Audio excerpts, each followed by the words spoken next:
నమస్తే భూపతి గారు. ఇది 150వ అనుకుంటాను మీరు పోలవరం ప్రాజెక్ట్ కోసం సర్వే చేయడం. బాదే ఉంది సార్, మా డ్యూటీ మేము చేస్తున్నాం. ఎస్, మీ డ్యూటీ మీరు చేస్తున్నారు. You are doing your duty for the sake of your salary, not for the society. You are doing your duty to satisfy the politicians, not for the public. You are doing your duty for the sake of your status, not for the service. ఇదిగా మీరు చేస్తున్న duty. అది కాదు భూపతి గారు. ఆ party గెలిచినప్పుడు ఒకసారి, ఈ పార్టీ గెలిచినప్పుడు ఒకసారి, ప్రైమ్ మినిస్టర్ మారినప్పుడు ఒకసారి, చీఫ్ మినిస్టర్ మారినప్పుడు ఒకసారి, ప్రతిసారి వచ్చి కొత్తగా సర్వేలు చేసి రిపోర్ట్లు రాసి కాంట్రవర్సీ చేసి ఆ ఫైల్ ని తీసి ఓ మూల పారేసి పోవడం. Is that what you call duty? బాగుంది, చాలా బాగుంది. ఈ ప్రాజెక్ట్ కట్టి గోదావరి నీళ్లు సరిగ్గా ఉపయోగించుకుంటే ఆంధ్ర, తెలంగాణ, రాయలసీమల్లో 24 లక్షల ఎకరాలకు సాగునీరు దొరుకుతుంది. 7 లక్షల ఎకరాల మెట్ట భూమి సాగులోకి వస్తుంది. 960 మెగావాట్ల జల విద్యుత్ ఉత్పత్తి అవుతుంది. లక్షలాది మంది పేద రైతులకు, కూలీలకు తిండి దొరుకుతుంది. ఈ నిజాలన్నీ అందరికీ తెలుసు, కానీ ఎవరు ఏం చేయరు.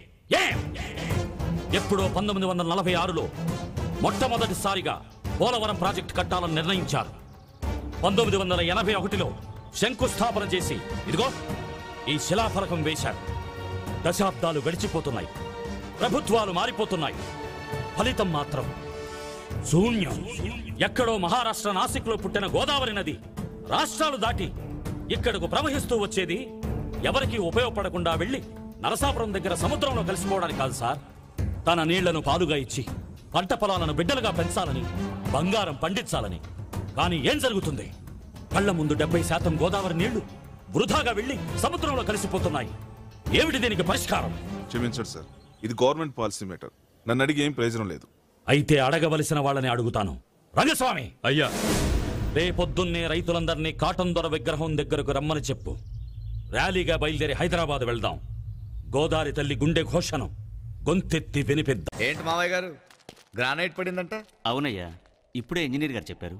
ఇంజనీర్ గారు ఇప్పుడు చెప్పారేమో గానీ నా తమ్ముడు ఎప్పుడో చెప్పాడు ఈ బంజర్లో గ్రానైట్ పడుతుందని. అప్పుడు నేను చెప్పాను, పర్వాలేదురా మావయ్యగా, ఇచ్చిన సీనా తోట తిరిగి తీసుకుని క్వారీనే కట్నంగా ఇస్తారని కదరా తమ్ముడు? అవునన్నా. ఇది డబ్బు కోసం తవ్విన క్వారీ కాదు, వీళ్ల పిల్లల చదువుల కోసం తవ్విన క్వారీ. దయచేసి దీని జోలికి రావద్దు. చూడండి మావయ్య గారు, ఈ లేబర్ వాళ్ళ గురించి ఎక్కువ ఆలోచించకండి. వీళ్ళకి ఇంత దూరంలో అన్నం పెడితేనే మీకు ఈ పట్టు పంచ, ఇంత దూరంలో నీళ్లు పెడితేనే ఈ పట్టు కండువ. వీళ్ళకి కత్తులు బాంబులు ఇచ్చి వెనక్కి తిప్పుకోవాలి కానీ పాలకులు బలపాలు ఇచ్చి పక్కన కూర్చోబెట్టుకోకూడదు. అందరూ మీలా అనుకోబట్టే ఒకప్పుడు ఆంధ్రప్రదేశ్కి రాజధానిగా ఉన్న రాయలసీమ రాళ్లసీమగా మారింది. భారతదేశం గర్వించదగ్గ రాజకీయవేత్తలు పుట్టింది ఇక్కడ. భారతదేశం గర్వించదగ్గ ఎంతో మంది మేధావులు, కవులు, కళాకారులు పుట్టింది ఇక్కడే. కానీ వాళ్ళ గురించి ఎవరు మాట్లాడుకోవట్లేదు. ఫలానా రెడ్డి గారు బాంబులు బాగా విసురుతారట, ఫలానా నాయుడు గారు కత్తులు బాగా రువుతారట అని ఫ్యాక్షనిస్టుల గురించి మాట్లాడుకుంటున్నారు. రాయలసీమ నుంచి పెళ్లి సంబంధం చేసుకోవాలంటే భయం, ఏదో బాంబులకు తాళిగడుతున్నట్టు.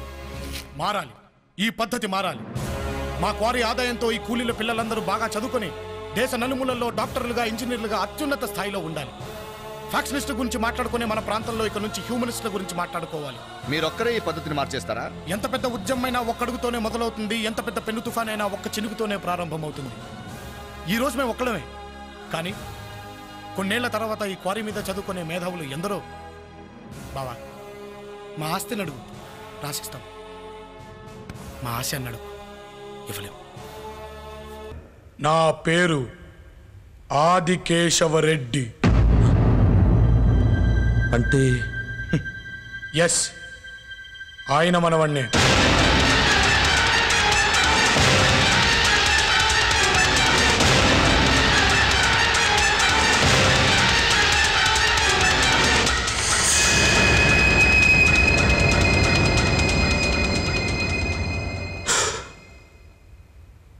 నాగిరెడ్డి, నేనెవరో తెలిసాక నీ పరువుగా ఫీల్ అయ్యే నీ కూతుర్ని నాకిచ్చి పెళ్లి చేయవని నాకు బాగా తెలుసు. కానీ నువ్వు చేసినా చెయ్యకపోయినా నీ పరువుకి తాళి కట్టేది నేనే. అరవకు, అమ్మ తోడు అడ్డంగా నరికేస్తా. చెప్పేది విను, విను. చూడు, నీకు విజయదశమి వరకు టైం ఇస్తున్నాను. ఈలోపు నా ఆస్తులు మొత్తం నాకు హ్యాండ్ ఓవర్ చెయ్యి, లేదంటే తెలుసుగా 8 ఏళ్ల వయసులోనే బాంబులేసిన వాడిని ఎప్పుడేయడం పెద్ద కష్టమేం కాదు. పళ్ళు పళ్ళు పళ్ళు పళ్ళు పళ్ళు కొరక్కు పళ్ళు కొరుకుతున్నాడేంటో.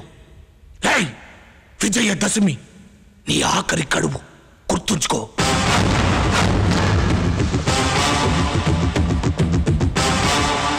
గంగిరెడ్డి అన్నా తెలుసు సూర్య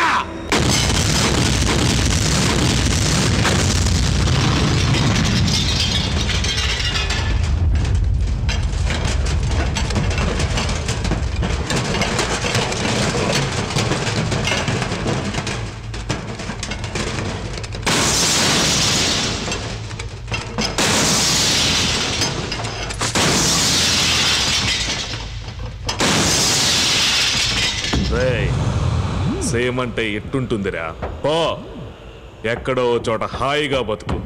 లేదు ఇక్కడే బతుకుతానంటావా? ఉండటానికి ఇల్లిస్తా, 10 ఎకరాల పొలమిస్తా. నా ముందు తల దించుకొని బతకాలి. తల ఎత్తావో నరికేస్తా. ఇంకా ఏంద్రా ఇంకా చాలా ఉంది.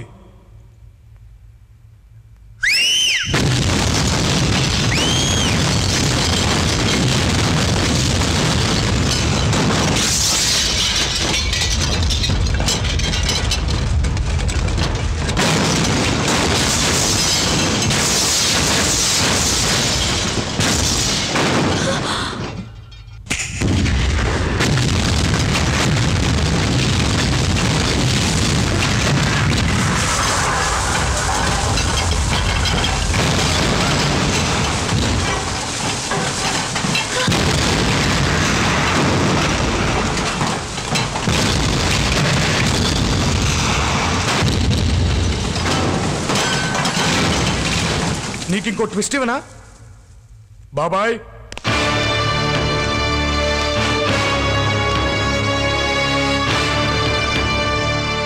ఏంట్రా అన్నావు? నీ ముందు తల దించుకొని బ్రతకాలా?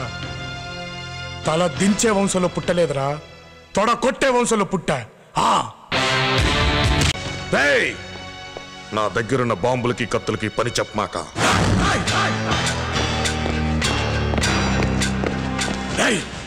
ఈ సీమలో మొట్టమొదట కత్తి పట్టింది మా తాత, బాంబు చుట్టింది మా తాత. వాటితో నువ్వేంటా నన్ను పీకేది? ఏమో దగ్గర లేవా కత్తులు బాంబులు? ఇదిగో చూడు, నీ దగ్గరున్న ఆయుధాల కంటే నా ఆశయం బలమైంది. చావుకి నేను ఎప్పుడు భయపడను రా, ఆ చావే నన్ను చూసి భయపడుతుంది.